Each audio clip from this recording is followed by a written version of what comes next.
बिहार में कांग्रेस जो है वो मरणासन की स्थिति। ये जो है, अगर लालू प्रसाद यादव और तेजस्वी यादव इनको छोड़ दें तो ये 2 या 3 सीट पर सिमट जाए। इन्हीं के वो संजीवनी एक तरह से कहें, ये समझ लीजिए, और कुछ नहीं है। ये तो 70 सीट जो लड़े थे, 70 तो इनको कैंडिडेट भी नहीं थे पिछले बार। वो तो पकड़ पकड़ के कैसे लो, ये टिकट जाकर के लड़ लो, टिकट लड़ लो। 70 इनके पास कैंडिडेट कहाँ है कि ये 70 लड़ेंगे। और ये बात सही कहते हैं राजद वाले कि इन्हीं के चलते हम हार गए। हम लोग भी इसको समझते हैं।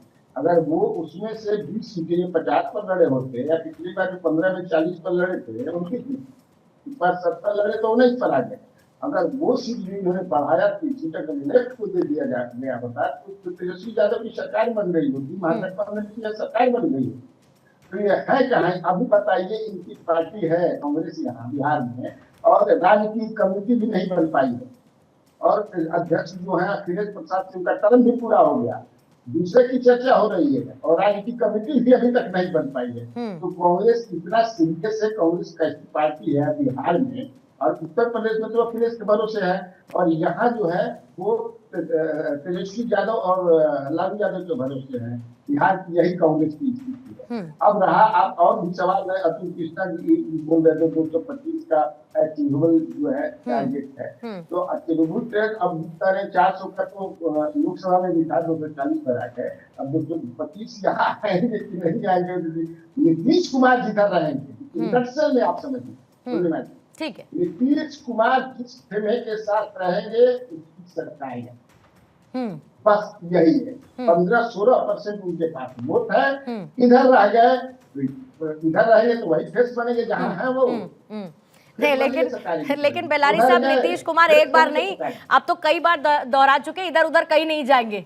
तो अभी तो ऐसा मान के चलते हैं कि नीतीश कुमार इधर उधर कहीं नहीं जाएंगे और रहेंगे एनडीए में ही, कुंतल कृष्णा जी के साथ। हाँ, मैं नीतीश कुमार को 45 साल से जानता हूँ। ठीक है, I know him since last 45 years. मेरे मित्र भी हैं। वो कुछ नहीं कहा जा सकता है, कुछ नहीं कहा जा सकता। ठीक है, ठीक है। संजय राणा जी, जरा एक बार बिहार को आपके पर्सपेक्टिव से भी समझ लेते हैं, क्योंकि बिहार में सर कहते हैं कि जाति है जो जाति नहीं, और वहां पर जो कॉकटेल राहुल गांधी बनाकर लेकर चलना चाहते हैं, उनकी स्ट्रैटेजी अच्छी हो सकती है सर, क्योंकि वहां पर जो अदर बैकवर्ड क्लासेस 36% के लगभग है, पिछड़ों की आबादी 27%, दलित लगभग 19% के आसपास है। राहुल गांधी इनका एक कॉकटेल लेकर चलना चाहते हैं और जातिगत जनगणना जैसे मुद्दे भी उठाते रहे। लेकिन साथ साथ इन पर यह भी आरोप लगता रहा कि आपने अपने शासन में रहते हुए इन लोगों के लिए कुछ नहीं किया, आप सिर्फ इनकी बात करते हैं, आप सिर्फ इनका वोट बैंक चाहते हैं 82%। लेकिन अलायंस के बीच में राहुल गांधी की ये बातें क्या उस मजबूती के साथ है? वजह हरियाणा से लेकर दिल्ली या उससे पहले हुए विधानसभा के चुनावों में, जहां पर कांग्रेस के लिए बड़ी मुश्किल हो गई। उससे पहले उत्तर प्रदेश भी याद कर लीजिए सर, वहां पर भी लोकसभा चुनावों में ऐसी स्थिति रही थी। देखिए, अगर हम चर्चा करते हैं बिहार की, पटना शहर में हूँ और वहाँ से लाइव हो रहा हूँ तो बड़ी बड़ी खुशी हो रही है। पटना की, बिहार की चर्चा मैं पटना से कर रहा हूँ और इसकी शुरुआत हुई है। देखिए, जहाँ तक बात करें तो कांग्रेस पार्टी की, तो हमेशा किसी पार्टी का स्ट्राइक रेट देखा जाता है। हम सिर्फ दिल्ली के प्रोस्पेक्टिव में देखते हैं, मैं सिर्फ बिहार के प्रोस्पेक्टिव देखता हूँ। ये 70 सीटों पे लड़े थे कांग्रेस वाले, और वो जीते कितने थे? 19 सीटों पे स्ट्राइक रेट 28% थे, जबकि आरजेडी का स्ट्राइक रेट तकरीबन 52% की बात है।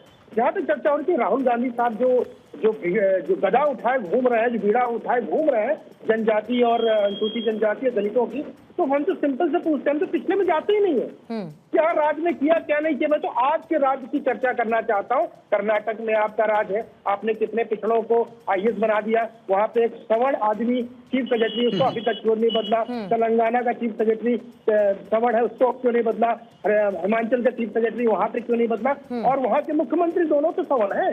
तो आप किसके अधिकार की चर्चा कर रहे हो? आप अधिकार की चर्चा कर रहे हो तो एग्जाम्पल सेट करके अपने प्रदेश में जो आपका शासन है वहाँ पे दिखाना पड़ेगा। मैं सिलसिलेवार तरीके से सारे आईएएस का नाम बता सकता हूँ, और ये भी बता सकता हूँ किस पोस्ट पे सारे के सारे तीनों स्टेट में सवर्ण है, कोई बैकवर्ड है, दलित नहीं है। अब जब आप चर्चा कर रही है बिहार की, पूर्णिमा जी थोड़ा सा एक आंकड़ा मैं देना चाहता हूँ, मुझे 1 मिनट दीजिएगा। जाति की अगर बातें करते हैं, सारी जातियां आती हैं। जातियों में राजपूत 6% है, का ऐसा जो है 2% है मुस्लिम, 19% है, 18% यादव है, महादलित 19% है, बनिया 9 है, कोरी 10% कुर्मी। ये जो बात करते हैं दलित, क्या महादलित अलग होगा, कुर्मी अलग होगा, दलित अलग होगा या ओबीसी अलग होगा? तो किस तरह की राजनीति को परिप्रेक्ष्य में लाना चाहते हो? अगर यही बात जनता इन पे विश्वास करती तो दिल्ली के अंदर 68 सीट पर जमानत न जब्त होती, बाकी प्रदेशों में इनकी सरकार बन जाती। लेकिन राहुल गांधी जी के पास एजेंडे की आज के दिन में कमी है। अगर एजेंडा होता तो कुछ नई बात लेके बताई जाती। जनगणना की बात कर रहे हैं, 2011 में भी जाती जनगणना हुई थी, आज तक पब्लिश हुआ नहीं हुआ, भूल जाते पुरानी बातें। मैं बार बार बोलता हूँ 3 स्टेट में है, आपने कर्नाटका में 2000 अगर मैं गलत नहीं 2013-14 में कराया, 16 में कराया था, उसको आप प्रकाशित क्यों नहीं कर रहे? आप नहीं कर रहे। हिमाचल में क्यों नहीं कर रहे? आप नहीं कर रहे। तेलंगाना में क्यों नहीं कर रहे? नहीं कर रहे। तो आपकी कथनी और करने में बड़ा अंतर है। हम तो कहते हैं जो आरजेडी है, ये आरजेडी अगर इतनी सीट इनको नहीं देती, 70 की 70 सीट और 19 सीट जीतना, इनको 8 सीट नहीं मिलती और 9 सीट नहीं मिलती और शायद एक पे खाता भी नहीं खुलता।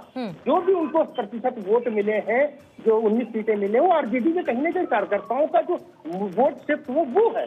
तो बिहार के अंदर हमें नहीं लगता कांग्रेस का कोई औचित्य है, चाहे उत्तर प्रदेश में कोई औचित्य है। हाँ, वोट परसेंटेज नहीं बोलता, वोट परसेंटेज नहीं है, लेकिन वोट परसेंटेज अलायंस में आते हैं तो आपका कितना है ये प्रश्नवाचक चीज बन जाता है। आपका अपना यानी कांग्रेस का अपना। तो हमें नहीं लगता आज के दिन बिहार में 2-3-4% से ज्यादा वोट परसेंट है।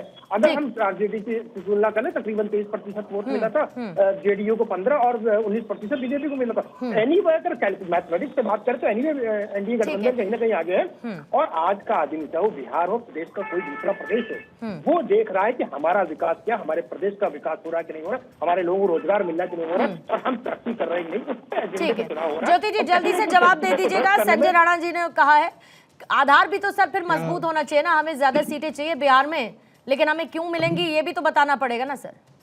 अब मैं पूर्णिमा जी क्या जवाब दूंगा, बताओ आप। सर नंबर्स रख रहे हैं, वो आप तब से 70 कर रहे थे, उन्होंने बता दिया 19। अब बोलिए आप ही बोल लीजिए। नहीं अब आप सर आंकड़ों का भी जवाब नहीं देना चाहते तो बताइए, मैं मदद नहीं कर पाऊंगी फिर इसमें आपकी। ज्योति जी आपकी मदद की जरूरत नहीं है पूर्णिमा। चलिए बहुत अच्छी बात है, मेरी तो शुभकामनाएं सर कांग्रेस अपनी मदद खुद कर ले। मेरी तो शुभकामनाएं, आपको 100 बार शुभकामनाएं सर। कांग्रेस पर अपनी मदद करना चाहे तो तब तो करे। ये थक जाइएगा तो बोलिएगा। नहीं, आप अगर मजबूती आप में है, दिल्ली से आप दिल्ली की हार से ऊपर आ गए तो आप बोल लीजिए फिर। सुन लीजिए पूर्णिमा जी, आप बात कर रही हैं कांग्रेस के परसेंटेज की, ये बात कर रहे थे और बात कर रहे थे कि कांग्रेस की वोट क्या है। मैं पूछता हूं कि भारतीय जनता पार्टी का कौन सा वोट है? अगर वो जेडीयू के साथ न लड़ी होती और बाकी अलायंस के साथ न लड़ी होती तो इनके कितने वोट आते? आप मुझे ये बताएं। आप बोल रहे हैं कि इनको इतना सीट मिला था, उनको इतना मिला था। आपकी क्या वजह है कि आप बार बार नीतीश कुमार को कम सीट लाने देना चाहते हैं? आप क्या वजह है? आप इसकी सवाल नहीं करते हैं। आप इसका सवाल नहीं करते हैं कि इनके अलायंस में किस तरह की बातें होती है। आप हमारे अलायंस पर चिंता करते हैं। अरे आप बताएं, जब ये 2 सीट पर होते थे तो क्या ये मरणासन पर तब नहीं थे? पॉलिटिक्स है, राजनीति है, राजनीति में चीजें बदलती हैं। आज जनता को दिल्ली में ये लगा कि भारतीय जनता पार्टी को हमको वोट देना है तो उनको वोट देकर जिताई। आज 27 साल के बाद वो सरकार में आए हैं। इसके पहले हम सरकार में होते थे, 15 साल हम सरकार में, तब तो हम नहीं बोलते थे कि मरणासन पर थे।